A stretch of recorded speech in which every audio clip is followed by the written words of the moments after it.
Hi, it's Andy. Hi, it's Dave. Hi, it's Kirk. Welcome to the A.D.K channel, and today with us we have Kim and Mike from the wonderful Skarlet Envy. Yay! Today's video is something a bit different for this channel. I'm not going to tell you anything more than that, but we're going to go check it out and we'll talk about it at the end. Let's go.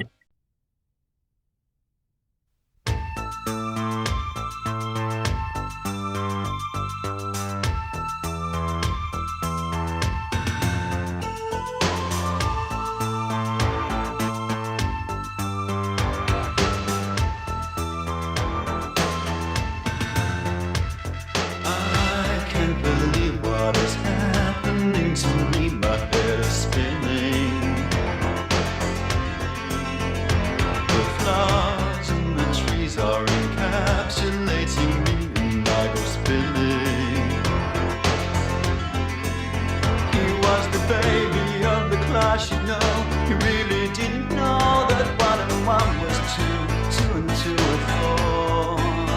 He was the baby of the class, you know, he really didn't know that, really didn't know that. Oh, what a poor soul. Do we not sail on the ship of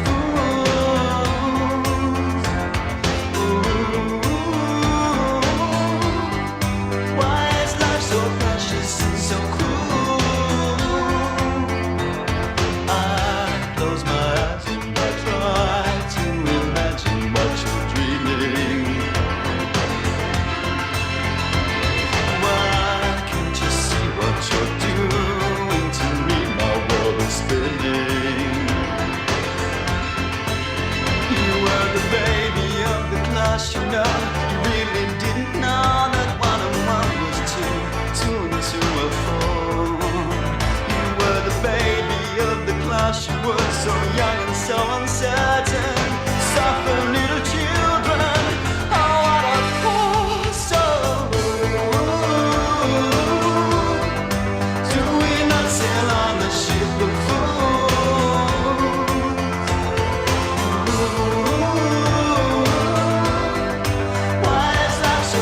And so cruel.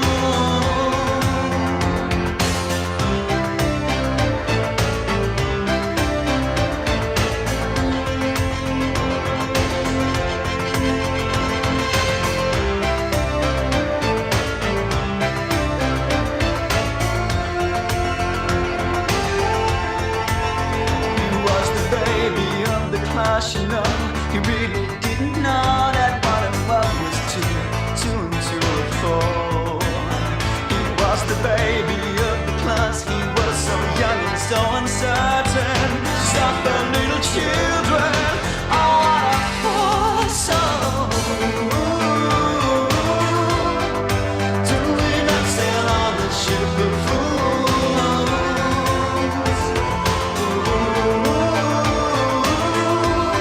Why is life so precious and so cruel?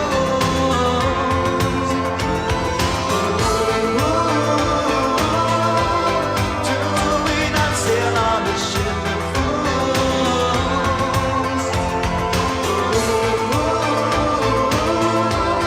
Why is life so fragile and so cruel?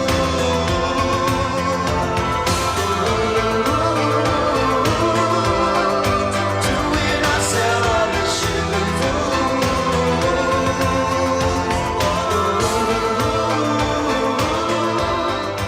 Why is life so precious and so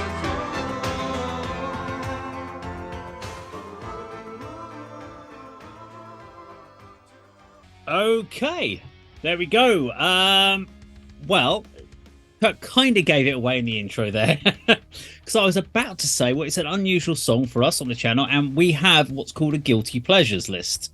So which one of us, whose was it guilty pleasure? Well, Kirk was like, it's my guilty pleasure. So there you go. That's Erasure and Ship of Fools, which means, Kirk, you got to go last on your feedback to explain why this is a guilty pleasure for you. But, of course, we've got to get some feedback from Kim and Mike on what you thought of that song. Do you want to go first this time, Rob? Oh, I don't mind. I can go first. Oh, it's 80s cheese. It's amazing. It's what more do you want? It's 80s. It's just, it was brilliant. It was brilliant. I mean, he was living the best life with the old wind machine in his face. I mean, that's for me. That's one of the things I want. Come on, like in a video, stand in front of a wind machine, just brilliant. I mean, the only thing I'm going to say is the guitar player. It looked like someone shit in a cereal. He did not look at all interested. It was like he was like, "Why have you put me here? Why? I don't know." And again, That's the look Andy usually says when we do some of the reaction videos. Also, from the guitar point of view, is I could see him doing all the chords. I was thinking, okay, yeah. When he was doing the finger picking bit, listening to the audio and watching him, I couldn't help but think, is he doing that? I need to look at the live version because that sounded more like it was like a synth playing the sort of Yeah. bits. So for me, that's kind of like, oh, don't lie to me here. Don't lie to me. When it comes to guitar playing stuff, it's like, nah, don't lie to me. But yeah, He's catfishing you, was he? He was catfishing. He got led on. I don't know, but he was fish fishing. He was at the fucking beach. He was, yeah. With seaweed. That was, you know, that was. I felt the journey. I enjoyed the journey of the video. What a fucking journey. We were trying to work out what the green thing was. Mike was like, it's got to be fucking It seaweed. was seaweed. It was seaweed. He was on the beach. He was on a beach. Underwater. Yeah. Yes. Yeah. I'll let you He take it. should have Lana. stayed underwater. What a boring. No offense, Kirk. I wanted that to me. My brain switched off. The most entertaining thing was the wind machine and the seaweed. All I could think the whole way through is, are they the people that do "Don't You Want Me, Baby"? No. Same era. That's not. It's not the human lead. No. It was kind of like that voice, and I was kept like, this needs to go somewhere. No, he was definitely not living his best life. I think he was suicidal at the bottom of the sea. And what the fuck was it about? Children suffering? Might have been. I don't know. Basic maths. Yeah. 1 and 1 was 2. 2 and 2 were 4. And doubting that as well in the lyrics. No, I mean, yes, I agree. 80s cheese is good up to a point. That one needs to go in the bin. That's gone way past its sell by date. Okay. Strong words there from Kim. Andy, your thoughts? Yeah, I didn't know from the opening. I didn't catch what Kirk said about it being a guilty pleasure, and then obviously instantly recognisable as Erasure. Mike, I think Vince Clarke always looks like that. To be honest, that's his thing.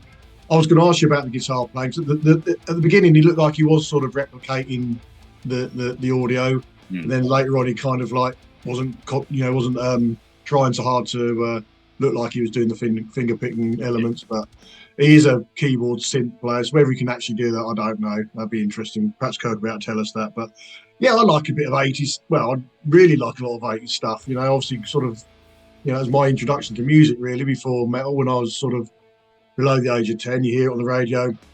You know, mum and dad buying like compilation albums and things like that. But that's not one of the best sort of 80s tune examples. It's not one that I'd sort of pick from that era to sort of listen to again. I do like some Erasure tracks, but not really that particular one. I do know it, but it's not one I particularly like. Okay. So before we hand it over to Kirk to give us the reason behind the guilty pleasure, my thoughts on it. Yeah, it's a song I know, but wouldn't have known it from the song title when it came up. But can instantly hum along with it. It's like when you get like the 80s compilation CDs. That song by Erasure is never on it. It's one of the ones that it's one of the other bigger Erasure songs. This is one that's been out there, but was never one of the bigger, like the most popular ones of their kind of singles. Quite like the track. It did go on for about a minute longer than it felt like it needed. It felt it was just dragging. I think if it was a minute shorter, it would have been better. It's the sort of one that I would quite happily have on it in the van when I'm driving because it's not good enough to distract me and make me kind of go a bit crazy, but I can hum along with it and I can vibe a little bit with it. Video was shit. Sorry, the video sucked. It's a soundstage. They've done a soundstage, painted it black, painted the walls blue, green, whatever you want to do to make it look like a scene, and filled it with sand and rocks. If you can see him sitting on this sandbank that's been pushed up against the wall so you can play the guitar, just go to the fucking beach. Surely that's got to be cheaper than getting these forklifts or whatever the dumper trucks in with the sand and bringing it all in and putting stones down. And I mean, what the fuck was the video about? It makes no sense at all. But apart from that, the song was good. I quite liked it. Kirk, over to you, mate.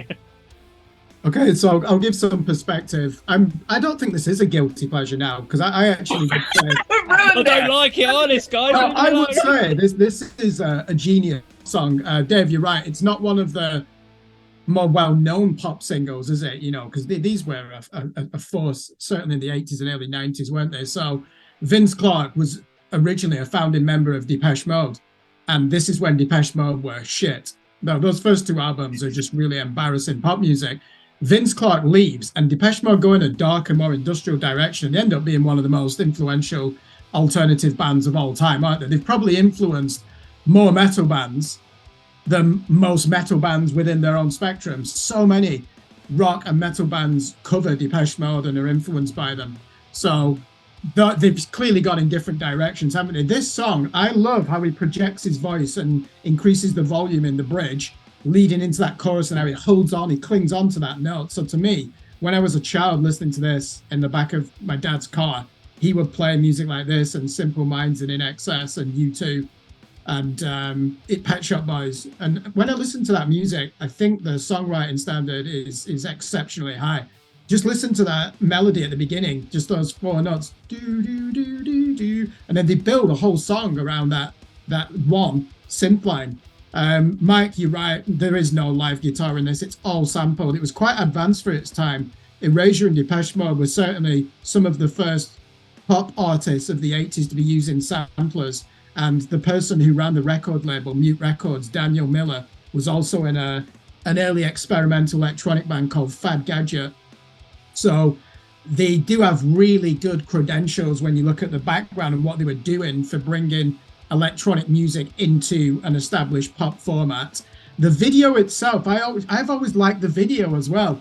Blue pearls and turquoise colors and a pebble beach and the wind blowing in the face. To me, I would say this is one of the least embarrassing videos from 1984 or 1985 when it came out, because the fashion in the 1980s is atrocious, isn't it? I mean, almost every video is just embarrassing. I don't think that one is, because for a start, they've all got short hair. They're two of the only musicians in that decade who did not succumb to the mullet haircut or a perm. So they're going to get my respect for that. But is it me? When you look at them, you can tell they're from Essex. People from Essex look like Erasure, don't they? Well, obviously not, because we're all looking at you going, what the hell are you I know, I think I'm looking at this from a perspective as a northerner. As a northerner, nobody in the north of England looks like that. We have blonde males in the north of England, but they don't look like that. Sorry for going off on a tangent. So I could guess that they're from the southeast of England just looking at them. But yeah, just to round it up, I just love the bridge and how it leads into the chorus. I agree, the mid-late doesn't really do anything, does it? And that in the 80s is one of the few times where there's a gap where you can actually put something interesting or experimental in. And they just held back, didn't they? That's the one thing, the one flaw in the song for me. But it could have gone on and faded out, and they could have reprised that chorus, and I still would have been happy listening to it. So I'm going to actually declare that is not a guilty pleasure. I think that is a genius pop song. Fair enough. That was Erasure and Ship of Fools. Now, if you like this video, please do like, share, and subscribe, and we will all see you on another video sometime very soon. Bye-bye!